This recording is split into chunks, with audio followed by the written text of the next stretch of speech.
Assalamualaikum warahmatullahi wabarakatuh.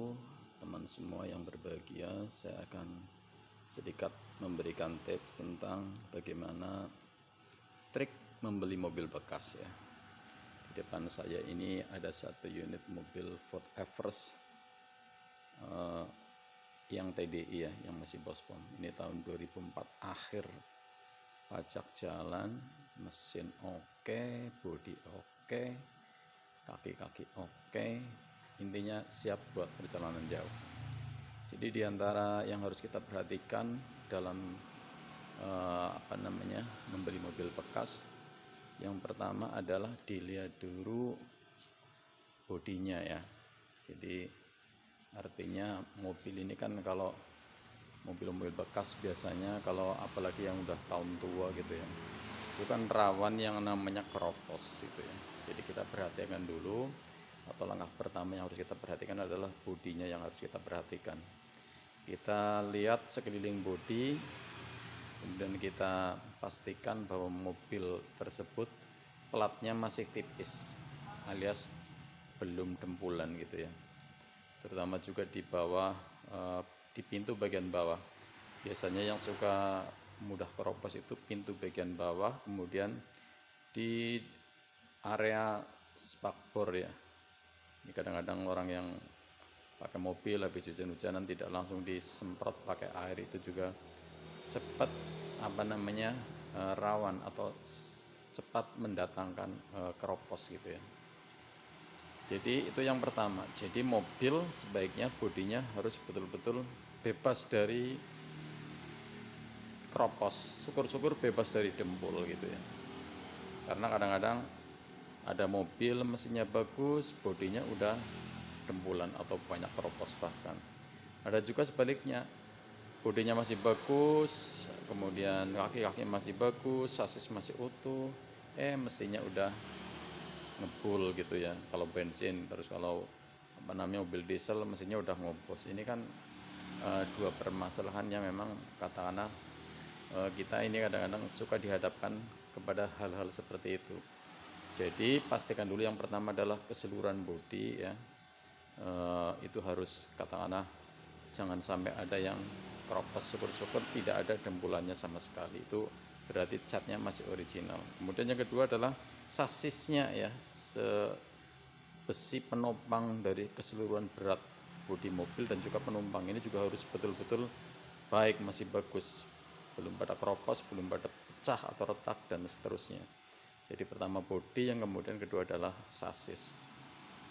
Ini belum lagi kita bahas tentang surat-surat. Surat-surat ya harus kita perhatikan juga. Jangan sampai surat-surat itu tidak lengkap. Harus ada STNK, harus ada BPKB, termasuk juga dicocokkan antara nomor mesin dan nomor rangkanya itu harus sama gitu ya. Kemudian kalau pajak kan jelas langsung kelihatan gitu ya di STNK.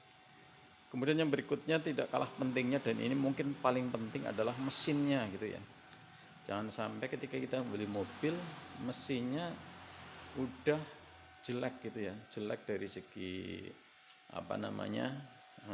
kebocoran oli, banyak oli netes di mesin, kemudian mesinnya udah harus perlu turun karena satu dan lain hal gitu ya. Ini juga harus kita waspadai. Nah, kalau untuk mobil diesel ini kan yang paling simpel adalah ketika mobil sudah dihidupkan, kita buka tutup olinya ya, apakah ada asap yang keluar dari tutup oli ataukah tidak, atau dari stick oli juga bisa itu ya. Jadi kalau udah keluar asap berarti menandakan bahwa mobil diesel itu sudah ngopos, artinya harus turun mesin ya. Itu mungkin bisa karena ring piston yang harus ganti atau pistonnya yang harus ganti, otomatis kan juga nanti larinya ke boring gitu ya. Jadi harus dipastikan mobil diesel jangan sampai sudah ngopos. Kemudian dengarkan suaranya. Kalau ada suara-suara aneh, ya itu harus dicari sumbernya itu dari mana gitu ya. Terus yang berikutnya adalah cari juga apabila ada oli yang keluar dari ruang mesin. Ini juga harus kita waspadai, karena kalau oli sampai keluar dari ruang mesin, entah itu netes dari sela-sela kalter dan mesin atau dari yang lain, itu harus kita waspadai, karena lama-lama kalau dibiarkan akan mengurangi volume oli mesin itu sendiri. Jadi harus betul-betul kering ya, kering dari tetesan oli, dan suaranya juga harus kering gitu kan. Jadi kalau suaranya kering, kemudian mesinnya juga kering dari rembesan atau tetesan oli, itu juga sudah boleh dibilang mesinnya masih bagus ini ya. Kemudian yang berikutnya adalah periksa juga kaki-kakinya ya, keempat shocknya kira-kira masih bagus apa tidak itu ya.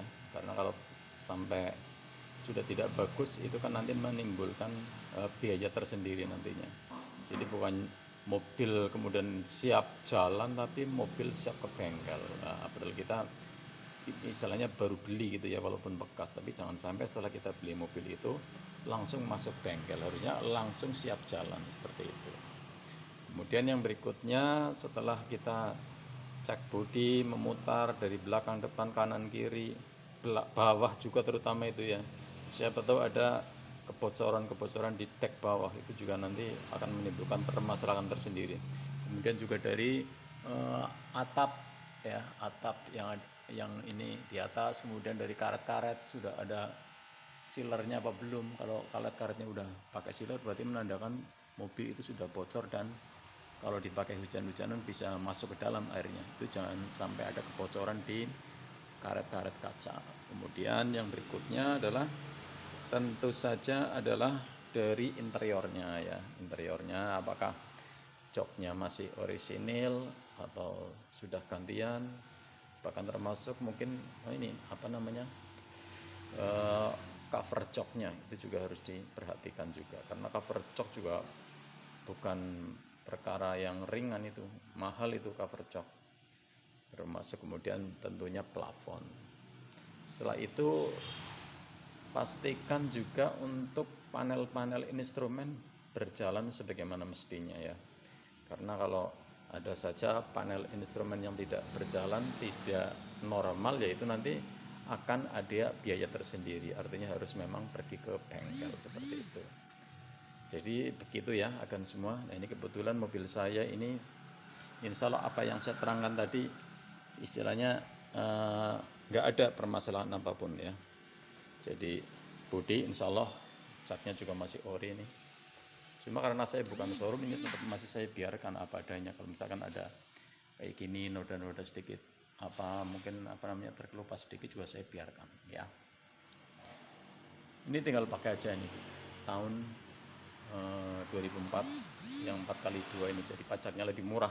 Kalau yang 4x4 pajaknya otomatis lebih mahal ya. Ini mesinnya masih garing, belum ngopos, kaki-kakinya masih oke. Akinya ini belum lama ganti ya. Insya Allah tinggal pakai aja.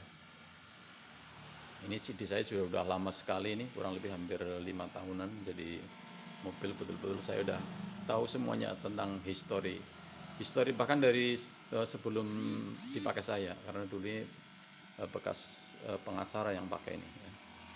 Insya Allah mobil rawatan. Oke, demikian, terima kasih. Wassalamualaikum warahmatullahi wabarakatuh.